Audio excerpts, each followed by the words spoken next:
क्या कभी किसी ऐसी सच्ची कहानी के बारे में सुना है जो किसी हॉलीवुड माफिया थ्रिलर या ब्लॉकबस्टर फिल्म से बिल्कुल भी कम ना हो? आज हम इस डीप डाइव में एक ऐसी ही सिनेमैटिक जर्नी पर चलने वाले हैं। ये कहानी है कराची से आए एक ऐसे रिफ्यूजी की जिसके पास शुरुआत में कुछ नहीं था, लेकिन उसने बिना किसी फैक्ट्री या प्रोडक्ट के एक ऐसी अंडरवर्ल्ड गैम्बलिंग एम्पायर खड़ी कर दी जिसने पूरे देश को अपना दीवाना बना लिया था। और जरा इस नंबर पर गौर कीजिए, 500 करोड़ रुपए। ये उस एम्पायर का हर महीने का टर्नओवर था। और सबसे हैरानी की बात क्या है पता है? इसे चलाने के लिए किसी आलीशान ऑफिस की जरूरत नहीं पड़ी। ये पूरा का पूरा कारोबार सिर्फ मिट्टी के मटकों, कागज की पर्चियों और ताश के पत्तों के दम पर चल रहा था। सुनने में किसी फिल्म की स्क्रिप्ट लगती है ना, पर यह बिल्कुल सच है। तो चलिए इस कहानी के पहले हिस्से यानी बॉम्बे मटका की शुरुआत से इस पूरे सेटअप को समझते हैं। इसकी शुरुआत होती है आज़ादी के ठीक बाद के बॉम्बे में। ये वो दौर था जब बॉम्बे एक तेजी से बढ़ता हुआ इंडस्ट्रियल हब बन रहा था और मिलों में काम करने वाले मजदूर अपनी मुश्किल जिंदगी में किसी चमत्कार या उम्मीद की तलाश में थे। दरअसल शुरुआत हुई थी आंकड़ा जुगाड़ से, जहां लोग न्यूयॉर्क कॉटन एक्सचेंज के रेट्स पर सट्टा लगाते थे। लेकिन 1961 में एक बड़ा ट्विस्ट आया। कॉटन एक्सचेंज ने रेट्स भेजना ही बंद कर दिया और इसी भारी संकट ने एक लोकल इनोवेशन को जन्म दिया। 1962 में कल्याणजी भगत ने ख्याली नंबरों का इस्तेमाल करके वर्ली मटका शुरू किया और फिर 1964 में रतन खत्री अपना खुद का सिंडिकेट बनाने के लिए उनसे अलग हो गए। कल्याणजी भगत ने जो सिस्टम बनाया था ना, उसने गैम्बलिंग का एक तरह से डेमोक्रेटाइजेशन कर दिया था। मिट्टी के एक बड़े मटके से पर्चियां निकालकर नंबर तय किए जाते थे और ये खेल हफ्ते के 7 दिन 24 घंटे लगातार चलता था। पर इसकी सबसे बड़ी खासियत क्या थी? इसकी एंट्री फीस, जो थी सिर्फ ₹1। एक मिल मजदूर से लेकर सड़क पर बैठे किसी भी शख्स के लिए इस विशाल रोमांच का हिस्सा बनने का ये सबसे आसान तरीका था। और अब आता है हमारी कहानी का दूसरा हिस्सा, इस कहानी का असली क्लाइमैक्स, जहां एंट्री होती है द मटका किंग की। साल था 1964। रतन खत्री ने गेम में एंट्री ली और सारे रूल्स ही बदल कर रख दिए। उन्होंने पुराने मटके और पर्चियों वाले सिस्टम को हटाकर उसकी जगह ताश के पत्तों का इस्तेमाल शुरू किया और गेम को 24 घंटे चलाने के बजाय उन्होंने इसे बिल्कुल शेयर बाजार की तरह सिर्फ मंडे से फ्राइडे तक चलाया।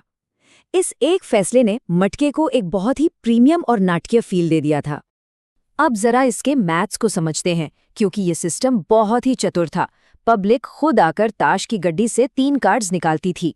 मान लीजिए कार्ड्स आए 1, 4 और 7। इन्हें जोड़ने पर टोटल आया 12। अब इसमें से पहला डिजिट हटा दिया जाता था तो बचा 2। इस तरह फाइनल विनिंग सीक्वेंस बनता था 1, 4, 7 और 2। और सबसे कमाल की बात ये थी कि हर पब्लिक ड्रॉ के बाद उस ताश की गड्डी को वहीं सबके सामने नष्ट कर दिया जाता था। Zero manipulation, total transparency. इसी भरोसे ने इस गेम को इतना बड़ा हिट बनाया था। पेआउट स्ट्रक्चर की बात करें तो ये माइंड ब्लोइंग था। 25 पैसे लगाने पर आपको मिलते थे ₹2.25। लेकिन अगर किसी ने ₹1 लगाया और उसका नंबर एग्जैक्ट मैच कर गया तो उसे मिलते थे पूरे ₹900। उस दौर में जब एक मजदूर पूरे दिन पसीना बहाकर सिर्फ ₹5 कमाता था, तो ₹1 के बदले ₹900 मिलना किसी जादू से कम थोड़ी था। ये एक लाइफ चेंजिंग लालच था। और इसी लालच ने एक ऐसे सिंडिकेट की नींव रखी जो पूरी तरह से 500 करोड़ का सिनेमैटिक एम्पायर बन चुका था। खत्री ने सिर्फ एक बिजनेस नहीं, बल्कि एक पूरा इकोसिस्टम खड़ा कर दिया था, जो बिल्कुल किसी अंडरवर्ल्ड माफिया फिल्म के सेट जैसा लगता था। उनका अंदाज ही अलग था, एकदम बेदाग सफेद कुर्ता पजामा और गले में सिल्क का स्कार्फ, जो उन्होंने मशहूर डॉन हाजी मस्तान से इंस्पायर होकर अपनाया था। बॉलीवुड स्टार्स से लेकर बड़े पॉलिटिशियंस तक सब उनके क्लाइंट्स थे। पुलिस उनकी जेब में थी। साथ ही उन्होंने बड़ी चतुराई से अपनी एक रॉबिनहुड वाली इमेज भी बना ली थी, जहां वो फिल्म प्रोड्यूसर से लेकर जरूरतमंदों तक सबकी खुलकर आर्थिक मदद करते थे। उनका ये पावर ब्रोकर वाला ओरा इतना आइकॉनिक हो चुका था कि 1975 की मेगा ब्लॉकबस्टर फिल्म धर्मात्मा का मुख्य किरदार उन्हीं से प्रेरित होकर लिखा गया था। और यहीं से उनका वो नाम इतिहास में हमेशा के लिए अमर हो गया, द मटका किंग। लेकिन हर गैंगस्टर एपिक की तरह इस साम्राज्य का भी एक अंजाम होना था। कहानी के तीसरे हिस्से में शुरुआत होती है पुलिस क्रैकडाउन्स और रहस्यमयी मर्डर्स की। यहाँ एक बड़ा सवाल दिमाग में आता है, एक इतना शक्तिशाली 500 करोड़ का अंडरवर्ल्ड एम्पायर आखिर ढह कैसे गया? सिंहासन से मटका किंग को नीचे गिराने वाली उन फोर्सेस को समझना बेहद जरूरी है।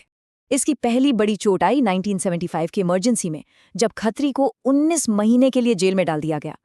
लेकिन असली खात्मा 90 के दशक में हुआ, जब पुलिस को ये एहसास हुआ कि इस गैम्बलिंग का पैसा दरअसल आतंकवादियों और गैंग्स को हथियार खरीदने के लिए फंड कर रहा है।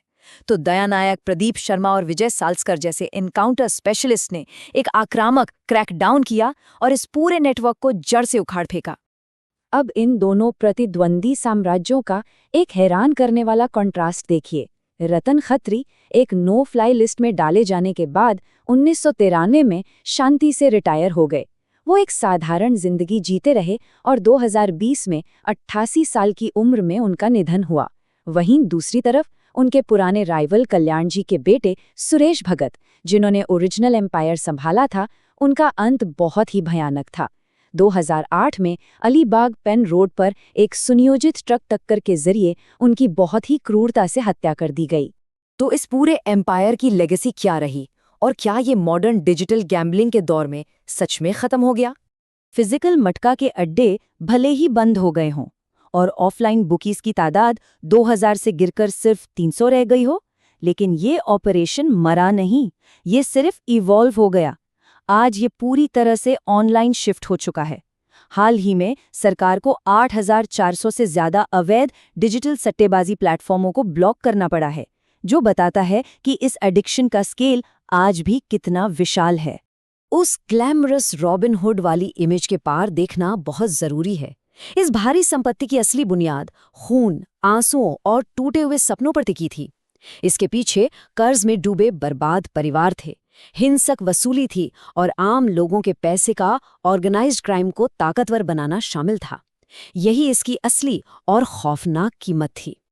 और इसी के साथ इस कहानी के अंत में हम एक बहुत ही गहरे सवाल पर आके खड़े हो जाते हैं।